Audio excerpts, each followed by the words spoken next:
En Capital Radio comienza la gran tertulia de la economía con Luis Vicente Muñoz.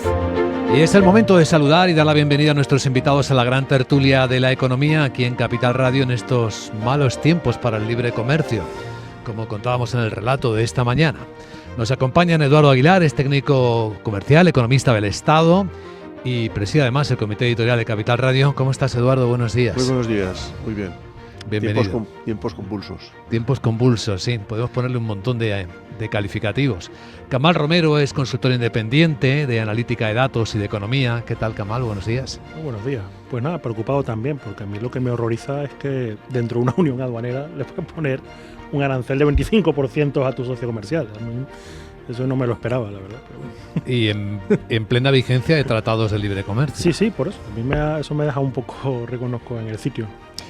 Y también está con nosotros Carlos Santana, dirige el programa avanzado de Supply Chain de cadenas de suministro en IE Business School y también es el responsable de desarrollo de negocios y partenazgo estratégico en Silmaril Technologies. ¿Qué tal, Carlos? Bienvenido. Muy buenos días, muy contento. Yo con muchas ganas de Navidad, a pesar de lo convulso que está el mundo, lo complejo.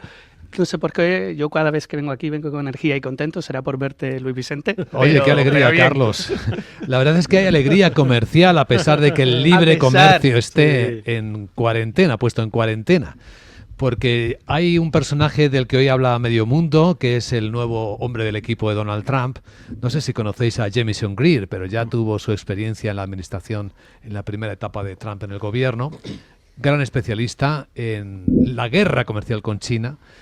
Y bueno, eso nos hace entrever que, bueno, Trump está contando con gente que conoce el trabajo de campo, que es donde él parece desempeñarse bien. Y lo que estamos viendo en los análisis, y ahí me diréis qué pensáis vosotros, es que el anuncio del arancel no es la puesta en marcha del arancel, sino que ahora mismo se interpreta como una amenaza en plena negociación. ¿Estaremos en ese punto o lo veis verosímil, Eduardo?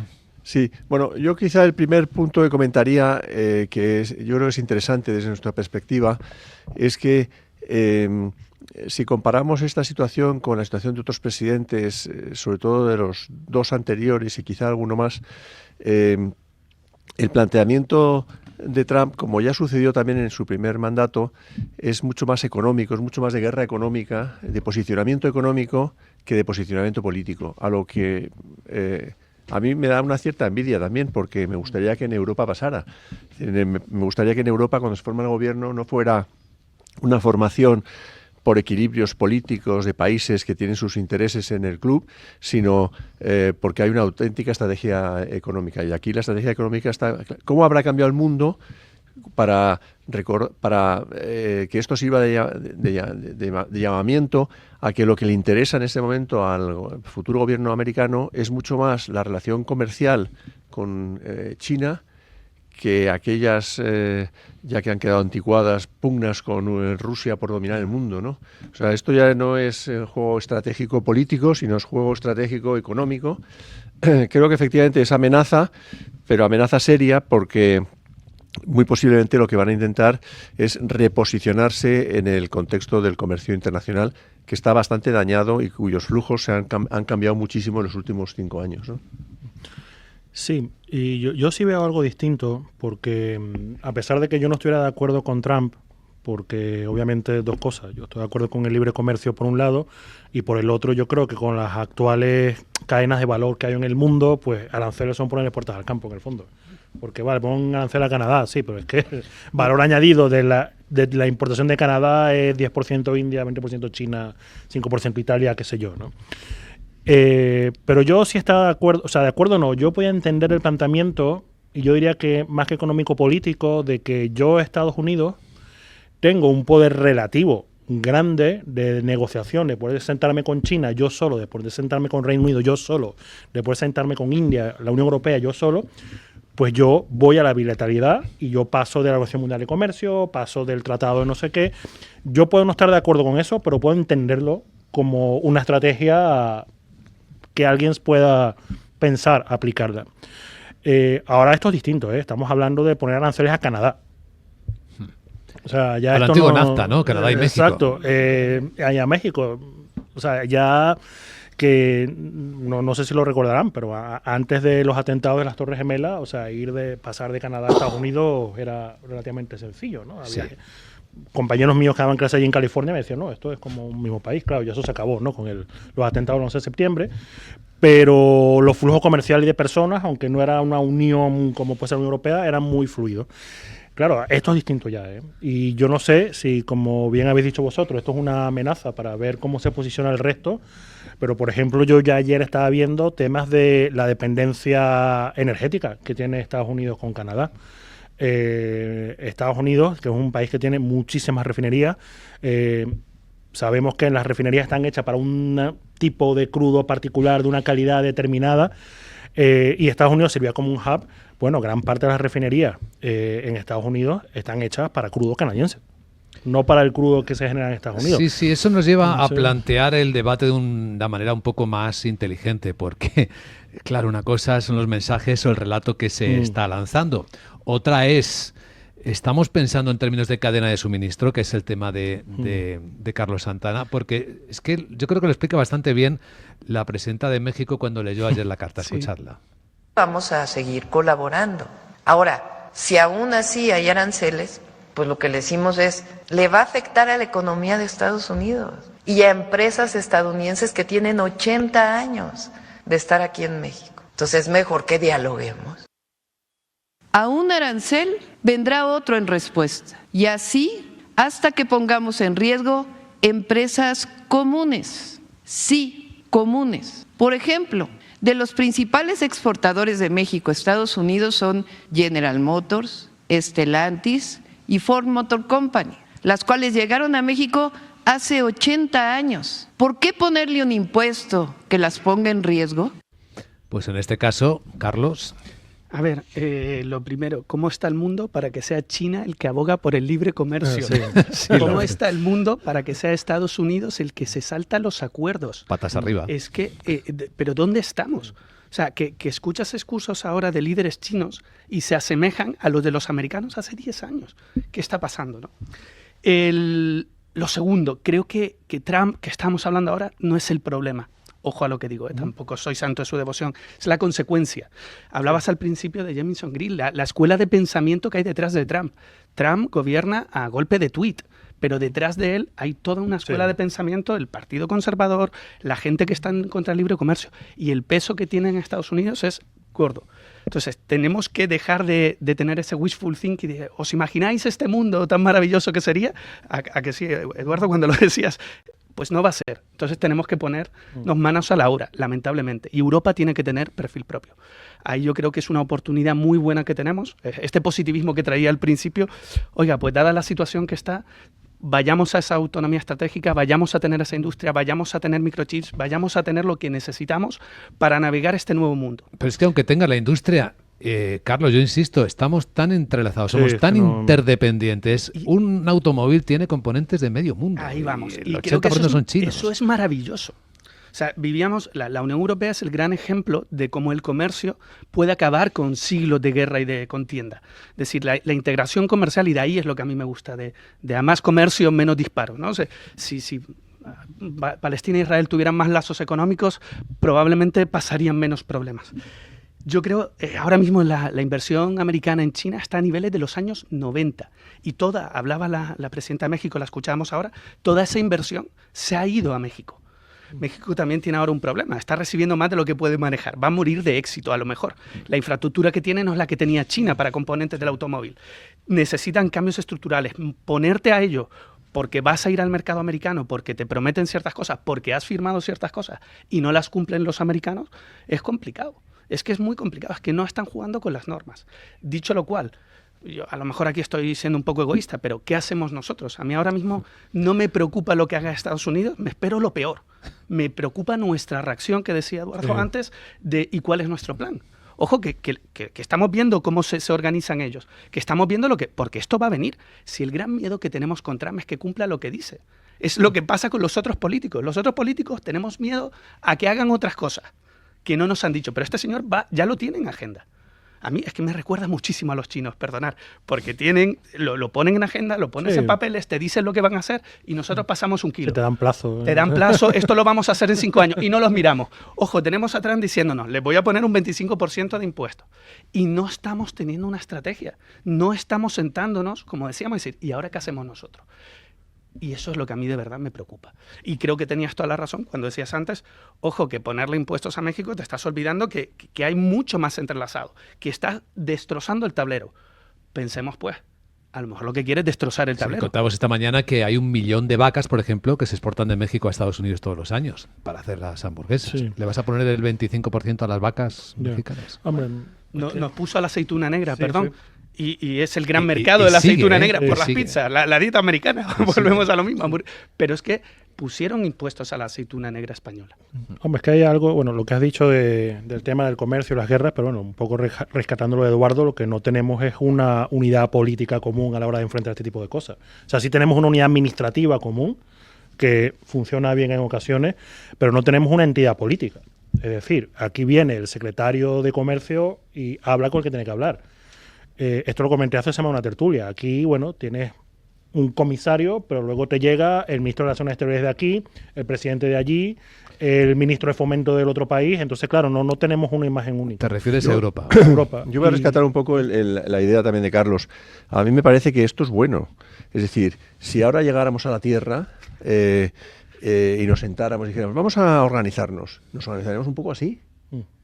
Nos organizaremos un poco así porque cada uno vería lo que le interesa, dónde está, cómo puede jugar en el tablero. Dejemos también jugar, Carlos, no seamos tampoco pesimistas, esas interrelaciones económicas van a tener su factor. Esperemos. Y van a moderar posibles políticas que se han lanzado sobre el tablero, ¿no? Como decías, y que van a hacer imposible. Es decir, está detrás también capital americano que está en otros sitios y que forma parte de la cadena y que se va a ver dañado.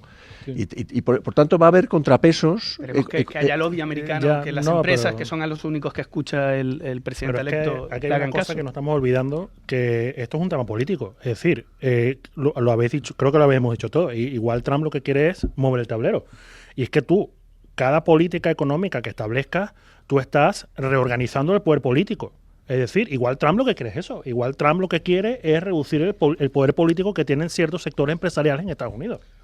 Y eso, el tema es que muy bien, porque está en su derecho de hacerlo, porque allá tendrán las instituciones y los contrapesos necesarios para equilibrar eso, pero el tema es que eso nos afecta a nosotros. El tema es que porque tú no quieres, o sea, porque tú quieres que ciertos grupos empresariales tengan mayor preponderancia en relación a otros, a nosotros nos afecta. ¿Por qué? Porque justamente todas esas plantas que tenemos aquí, no estamos hablando de China, India solo, aquí en Europa también forma parte del consumo intermedio en las cadenas de valor y nos vamos a ver afectados por eso. Y entonces yo creo que aquí no hay que menospreciar ese componente político.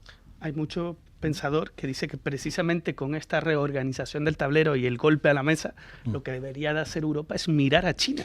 Pues si queréis ahora miramos a Europa, porque mientras estamos hablando de los aranceles en Estados Unidos, Europa está dinamitando por minutos todo el trabajo realizado para cerrar un acuerdo de libre comercio con el Mercosur. Ayer lo derribó el Parlamento francés, el gobierno de Polonia también dijo que tampoco. Os cuento cómo vienen las bolsas y entramos en esto y en otras historias. Llegan las ofertas Samsung al Black Friday de Movistar. Solo hasta el 3 de diciembre por ser de mi Movistar. Última oportunidad para llevarte los mejores dispositivos Samsung y ahorra hasta 614 euros. Y además recíbelos gratis en 72 horas. Disfruta de un Black Friday mejor.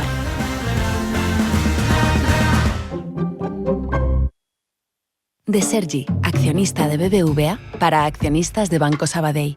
¿Cómo podría ser nuestro nuevo banco? Toda la inversión que supone para un gran banco, como lo son los dos, pues a nivel de Big Data, inteligencia artificial, ciberseguridad, que los dos hagan una inversión por separado, cuesta mucho. Si ahora se unen simplemente con la misma inversión, todos van a salir beneficiados. Encuentra más información en bbva.com. La oferta sobre Banco de Sabadell S.A. está sujeta a la autorización de la Comisión Nacional del Mercado de Valores. Una vez autorizada, el correspondiente folleto explicativo estará disponible en cnmv.es y en bbva.com, así como en las sedes de BBVA Bilbao y Madrid, Banco Sabadell, la CNMV y las sociedades rectoras de las bolsas de valores.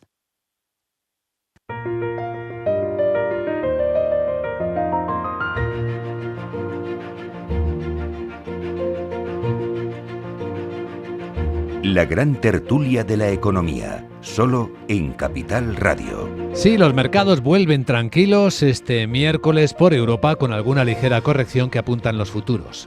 Ahora mismo el del IBEX 35 baja 16 puntos, es una décima. Está en 11.620, pero es que el americano, el S&P 500, ya están casi con la celebración del pavo, con el Día de Acción de Gracias. Pero es que anoche marcó el récord histórico número 52 del año, el S&P 500, y el futuro está en 6.040.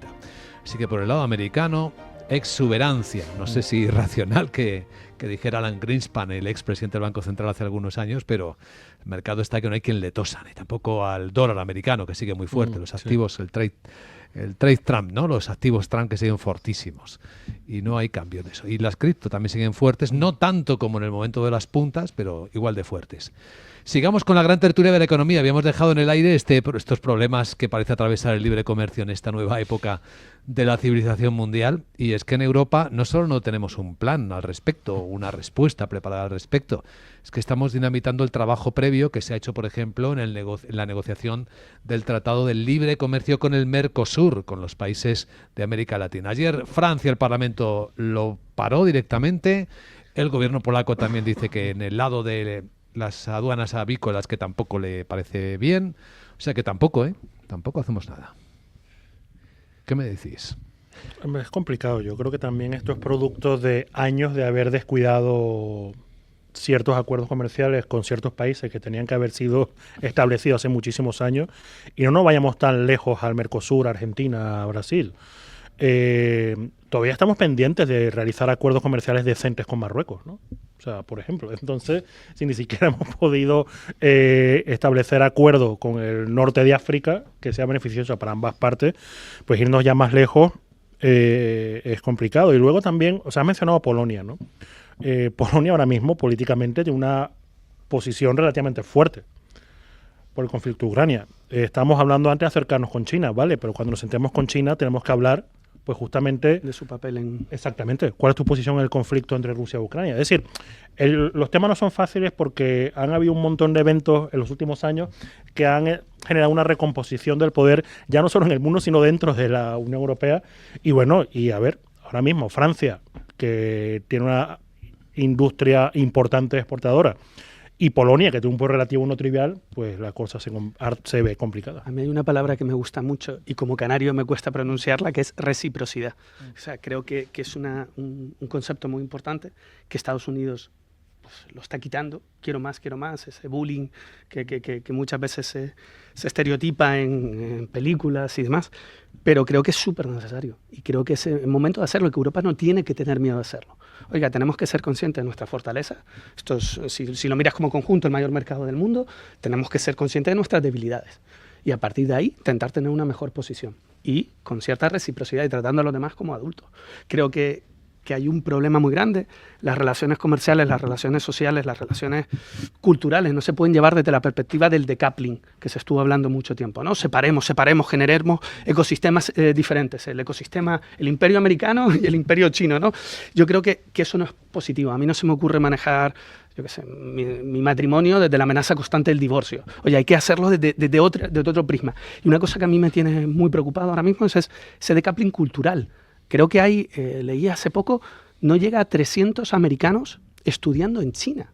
300 personas. O sea, creo que Inditex tiene más gente allí. Sí. O sea, es que esto es una locura. Si lo miras al revés, chinos estudiando en Estados Unidos. Creo que rondan los 20.000 ahora cuando han estado en 250.000. O sea, al final, el miedo al otro constante, el no conocer, el uy. Por favor, sentémonos y desde una reciprocidad adulta, desde, oiga, esto no me interesa, no pasa nada, tomemos decisiones. Pero este desprestigiar al otro, no reconocer al otro, a mí me tiene muy preocupado. Sí, no es el proteccionismo, porque ahí hay un pozo de racismo, ¿no? Y también, lo que ¿no? se esconde detrás de la autonomía estratégica, que a mí me parece mejor la autonomía estratégica que el decoupling, avanza más hacia encontrarnos las dos partes. Muchas veces se esconde también mucho detrás proteccionismo y miedo y racismo y desconocimiento. Entonces, autonomía estratégica, reciprocidad sí, lo otro a mí me tiene muy preocupado. Pero también tenemos que cambiar un poco el chip, Carlos, porque ¿y lo nuestro qué? Es decir, porque... Reciprocidad, correcto, protejámoslo también. Esta pugna es una pugna de control político económico a nivel mundial en el que nosotros estamos en una posición muy, muy floja. Sí. Y nos tenemos que ocupar un poco. Cuando estábamos hablando de los problemas de los acuerdos europeos, siempre me viene a la mente lo mismo. Dice, ¿qué le interesaría a España? Precisamente esos acuerdos. ¿Los ha trabajado? No. Entonces, claro, pues claro, estás en un club donde a ti lo que te interesa es Mercosur, muchísimo. Sí. Muchísimo. Marruecos, más. ¿Y sale adelante? No. ¿Por qué? Porque no has trabajado. Estás dedicado a otras cosas. Entonces, claro, te tienes que dedicar un poquito a esto. Porque como te dediques a eso, no se va a dedicar Polonia a velar por tus intereses. Claro, entonces te tienes que dedicar tú. Pues, Cita la palabra mágica reciprocidad, Carlos, pero fíjate que es por ahí por donde ha saltado la relación de libre comercio en todo el mundo. ¿Por qué? Porque China dice, ¿por qué tengo que aceptar el modo de hacer americano y Estados Unidos no acepta el modo de hacer chino? Sí.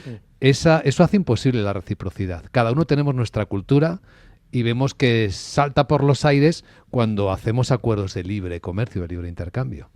También estamos en un modelo que se va fragmentando, un modelo que nació en un momento histórico distinto, que es el final de la guerra, de la Segunda Guerra Mundial, donde se establecieron unas normas de juego y unas instituciones que desgraciadamente se han quedado un poco obsoletas en este momento y hay que revisar. Pero mira el peso que tiene China en esas instituciones. En la OMC, por ejemplo. Entonces, hagamos unas normas que estemos todos de acuerdo, pero pensemos en esas normas y pongamos a los que tienen un peso significativo también a hacer la norma. Nos han echado encima el tema sin haberlo modificado. Correcto, pero cuando los acuerdos que se hacen después de la Segunda Guerra Mundial, China no está en ellos. Hay mucha potencia que no estaba en ellos. Porque no estaban en la Guerra Mundial, claro. Claro, por eso redefinamos las normas. Por eso esos acuerdos, pues en parte ya no valen y entonces hay que rehacerlos. Y el primero que te dice que no valen es el propio Donald Trump. Claro, claro. Bueno, pues por ejemplo, no sé si llamarlo institución, organismo o qué, pero el G20 nació con esa idea, porque el G20 yo recuerdo hace, no sé, 21 años, que se decía, no, pero es que en realidad tú crees que hoy día te puedes sentar a discutir de medio ambiente y comercio sin que esté India y China a la mesa. Pues obviamente no, un poco la idea de G20 era eso, ¿no? O Brasil, ¿no? O sea, incorporar a países que no tenían un peso relevante después de la Guerra Mundial, que ahora sí lo tienen. Yo creo que nos hemos quedado cortos. Yo sí creo que es un problema, yo estoy con Eduardo en que yo creo que es un problema político. O sea, si no hemos hecho nada durante 40 años y ahora vamos con las prisas, pues no, porque hay gente que sí lo estaba haciendo. Sí lo estaba haciendo porque, bueno, estarían otras cosas, como ha dicho Eduardo. Pero yo creo que aquí a mí lo que me preocupa es el tema de que estamos perdiendo poder geopolítico en el mundo. ¿Qué institución global o grande creéis que está funcionando ahora mismo, que está mejorando en su función, mejorando en su poder? ¿G7, G20, quizás la Asociación de Países de Asia-Pacífico, con sus últimas reuniones? O ninguna de ellas. O sea, estamos realmente ante un vacío de liderazgo mundial. Yo creo que la que mejor está funcionando son los acuerdos monetarios internacionales. Yo creo que curiosamente son los que tienen más independencia política. Es la parte que mejor está funcionando, pero se va a ver también achuchada. Es decir, todo lo que son acuerdos entre Reserva Federal, Banco Central Europeo, Banco de Japón, es la parte que mejor está, pero tiene serias amenazas también por el lado chino, ¿eh? O sea que, pero es la parte que quizá está aguantando más el tirón, quizá porque es el nominal de lo que ocurre luego en el tema económico, ¿no? Pero claro, es la parte mejorada. Por ejemplo, los acuerdos del GATT a revisar, los acuerdos de la ONU a revisar, los acuerdos de libre comercio a revisar. ¿El funcionamiento del Fondo Monetario Internacional? Sí. Es una tarea pendiente hace cuando ya 40 bueno, pero años, o sea, nos lo vamos a encontrar reventado. Y cuando esté reventado habrá que refundarlo. Sí. Hombre, yo soy enemigo de evaluar instituciones como Naciones Unidas a través de resultados, ¿no? O sea, yo creo que lo que ha dicho Eduardo es razonable porque tú puedes ver lo que hacen las instituciones financieras y puedes calibrar el resultado de sus acciones. Yo, por ejemplo, a mí la Organización Mundial de la Salud me parece que hace una labor, nosotros porque vivimos en el primer mundo y no nos hace falta y no nos damos cuenta, pero hace una labor bestialmente buena y que es cuantificable. Claro, ¿eso quiere decir que la ONU no sirve para nada? No. O sea, yo soy enemigo de un poco calificar estas instituciones supranacionales bajo resultados concretos, ¿no? Pero yo sí creo, y yo creo que estamos de acuerdo, que bueno, necesitamos replantearnos muchas instituciones. Sí. El Fondo Monetario, desde yo cuando hacía la carrera en los años 90, se discutía de que cuál es el rol del Fondo Monetario cuando no existe Bretton Woods, y ya estamos en el 2024. Son cosas que se han dejado pendientes, pero bueno, también por las urgencias, porque luego llegaron las crisis de deuda y demás, y el Fondo Monetario tiene un rol ahí que, bueno, a pesar de que no se ve, pero el Fondo Monetario ha creado una base de expertos y de funcionarios que va por todos los países y que crea una homogeneidad de planteamiento económico basado en el libre comercio, basado en los mercados, que ha creado una cierta escuela, hasta en China. Sí, sí.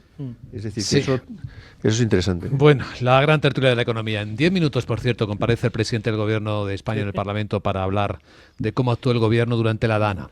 Estaba pensando mientras os escuchaba, con este descrédito de las instituciones internacionales, cómo se nos ha caído el velo, ¿no?, de la ineficacia, cómo está ocurriendo también con los gobiernos, ¿no?, y con los estados. Probablemente hoy volveremos sobre ese tema recurrente después de esta dramática experiencia que hemos vivido en España con la Dana, la ineficacia, ¿no?, de la atención del Estado.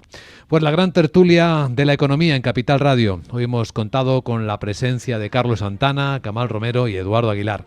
Gracias por acompañarnos y buen día, si es posible. Gracias a ti. Muchas gracias. Muy buen día. Buen día. Gracias.